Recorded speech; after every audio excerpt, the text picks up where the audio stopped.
Hello students, welcome back to physics class. Students, आज मैं यहाँ पे आपके लिए थर्मोडायनेमिक्स की कुछ इम्पॉर्टेंट फार्मूले लेके आई हूँ।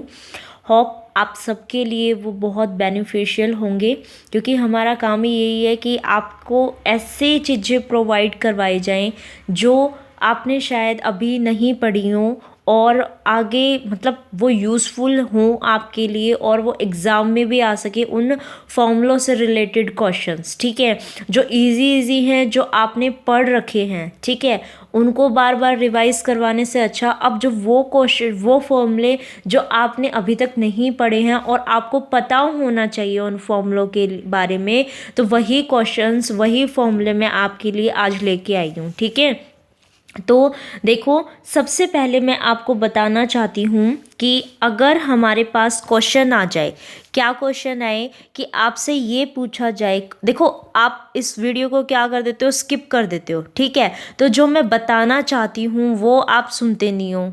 ठीक है, तो इसीलिए अच्छा यही रहेगा कि मैं जिस फॉर्मूले को, जिस चीज़ के लिए बता रही हूँ, पहले आप उसको सुन लो।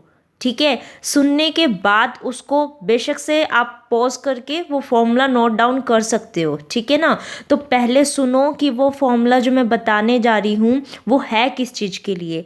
वो फॉर्मूला आपका तब है कि अगर आपको स्पीड ऑफ साउंड, अगर आपसे स्पीड ऑफ साउंड और आरएमएस की जो मतलब वीआरएमएस आपको दिया हुआ है या पूछा हुआ है, ठीक है, और गामा दिया हुआ है, तो इनमें से कोई एक वैल्यू आपसे पूछी जाए, ठीक है, या आपको कहा जाए कि जो स्पीड है आपकी साउंड की, यानी कि वी एस और वी आर एम एस, इसकी वेलोसिटी या स्पीड, या जो आपका गामा है, उनके बीच में क्या रिलेशन है। ठीक है, तो आप वहाँ पे अप्लाई करके आओगे V S is equal to V R M S under the root of gamma by 3।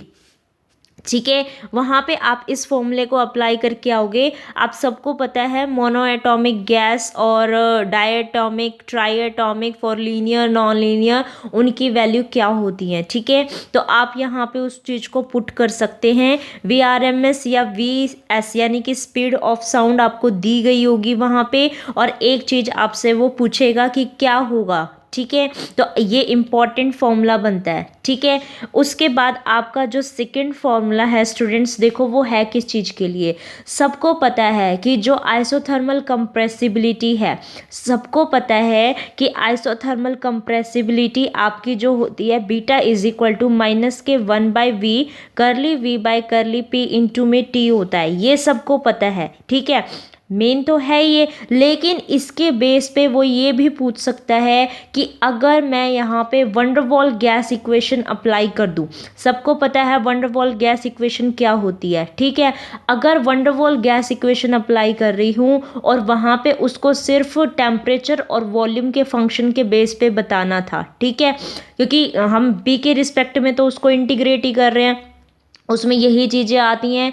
P plus में a by V square, V minus V is equal to R T के इक्वल होती है। ठीक है, तो यहाँ पे ये जो वंडरवॉल गैस इक्वेशन है, आपको उसको सिर्फ टेम्परेचर और वॉल्यूम की फॉर्म में करके आपको इस बीटा का फॉर्मूला बताना है। ठीक है, तो है ना इम्पॉर्टेंट ये। तो बीटा आपका कितना हो जाएगा यहाँ पे 1 में आर टी वी अपॉन में वी माइनस बी का होल स्क्वायर। ठीक है, माइनस में 2a बाय वी का स्क्वायर। ठीक है, तो ये आपका क्या है, वंडरवॉल गैस इक्वेशन, जो कि सिर्फ टेम्परेचर और वॉल्यूम का फंक्शन था। ठीक है, उसकी वैल्यू यहाँ पे मतलब इसके उस पे आपने क्या बता दिया, आइसोथर्मल कंप्रेसिबिलिटी को बता दिया। ठीक है, तो ये एक इम्पॉर्टेंट फॉर्मूला बनता है आपका यहाँ से। ठीक है, नेक्स्ट फॉर्मूला देखिए, थर्ड फॉर्मूला। ठीक है, थर्ड आपको देखो बच्चे, आपको ये पता है कि हमारा जो कार्नोट हीट इंजन है, ठीक है। सबको पता है कि कार्नोट हीट इंजन की जो एफिशिएंसी होती है वो कितनी होती है, नीटा इज इक्वल टू 1 माइनस में Q2/Q1 होती है, जहाँ पे ये हमारा सिंक का होता है और ये हमारी हीट जो हमने एब्जॉर्ब कर रखी थी वो होती है, ठीक है। सबको पता है हमारा ये होता है, ठीक है। लेकिन वो क्वेश्चन कई बार क्या कहता है कि आपको एडियाबैटिक एक्सपेंशन दिया हुआ है, एडियाबैटिक एक्सपेंशन रेशियो दिया हुआ है, ठीक है। उस एडियाबैटिक एक्सपेंशन रेशियो का एफिशिएंसी के साथ क्या फॉर्मूला है, ठीक है। आप उसको कैसे किसी चीज़ को कैलकुलेट करोगे, ठीक है। एडियाबैटिक एक्सपेंशन रेशियो का एफिशिएंसी के साथ क्या फॉर्मूला होता है, ठीक है। तो वो फॉर्मूला आपका कितना होता है, नीटा इज इक्वल टू 1 माइनस में 1 अपॉन में रो की पावर आपका कितना हो जाएगा यहाँ पे गामा माइनस में 1। अब दिक्कत आप लोगों के साथ कहाँ होगी, आप जो बच्चे क्या करते हो, इसको पूरा का पूरा स्किप करके यहाँ पे लिख देते हो ना, तो आपको ये नहीं पता होगा कि मैंने ये क्या लिखा है, ठीक है। ये रो है, ठीक है, जिसकी ये क्या है, आपका रेशियो है, एडियाबैटिक एक्सपेंशन रेशियो है, ठीक है।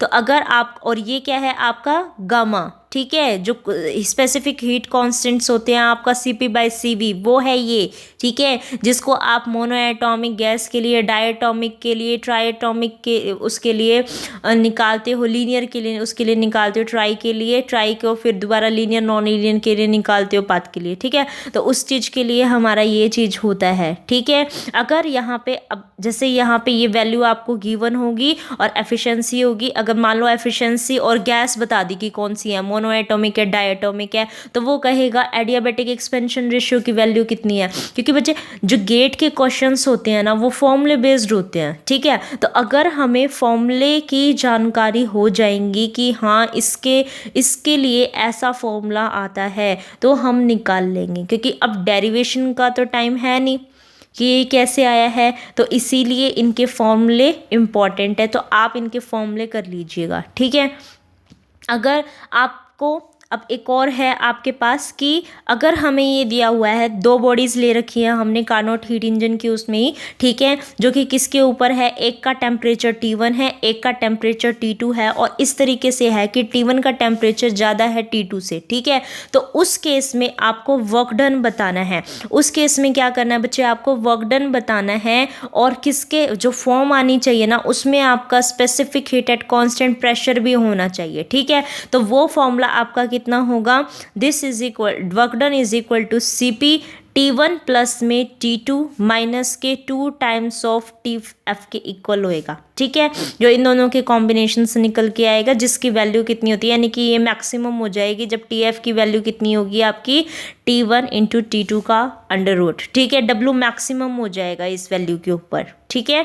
तो यहाँ से क्या हो जाएगा आपके, ये फॉर्मूले बहुत इंपॉर्टेंट है, नेक्स्ट वीडियो के अंदर मैं इससे भी ज़्यादा इंपॉर्टेंट जो आपके फॉर्मूले जिनके बेस्ड पे आपके क्वेश्चंस आए हुए हैं और कुछ जनरल इंस्ट्रक्शंस जो आपको गेट के लिए बहुत हेल्पफुल रहेंगी वो मैं लेके आऊँगी। होप आप मेरे साथ बने रहेंगे और अपनी तैयारी करते रहेंगे। Thank you for watching this video. Thank you students.